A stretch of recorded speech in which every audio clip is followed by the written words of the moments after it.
Out of date? Wrong. Errors everywhere, and you're paying for it. News 4 investigates the Missouri mistake. Live from KMOV, this is News 4 at 10.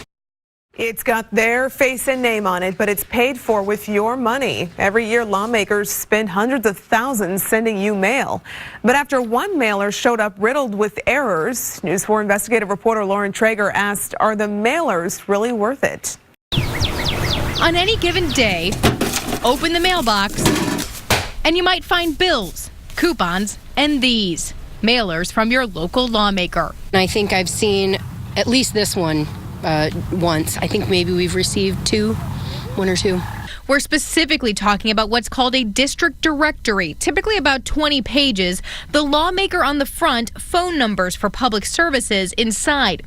Just how helpful it is, debatable, according to St. Louis City residents we talked to. I think it's another piece of paper because a lot of the information I feel like I can look up online. I just get off the phone with my grandma, for instance. She doesn't use any internet or anything like that, so she would need something like this if she needed a service or a nice grandson. But one that went out a few months back really caught our eye. Sent to people in the Tower Grove area of St. Louis, we counted at least 8 major errors in it. For example, it reads, the city councilor, Winston Calvert. He hasn't held the post in nearly 3 years. Sam Dodson hasn't been the police chief since 2017. And Jim Murphy isn't the sheriff anymore either. But take a look at the top. They got the mayor right, at least, sort of.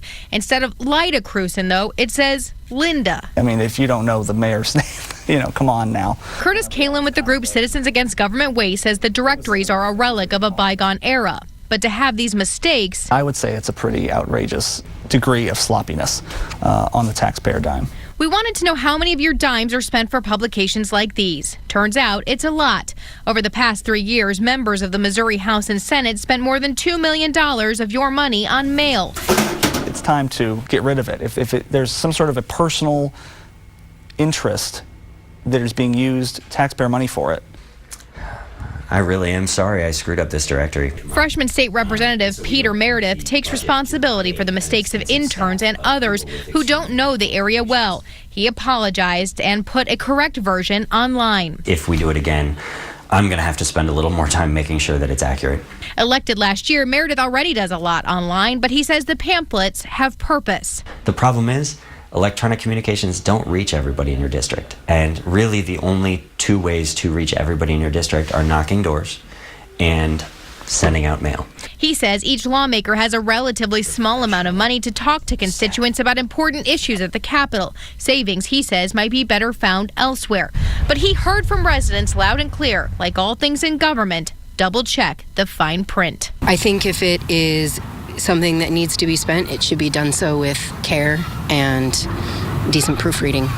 Curtis Kalin suggests a process where people could decide whether or not they want to get a mailer, but Representative Meredith says even that would take a mailer to determine. There's obviously lots going on in Jefferson City right now, so we do not expect any changes to the mailing process anytime soon. For News 4 Investigates, I'm Lauren Traeger.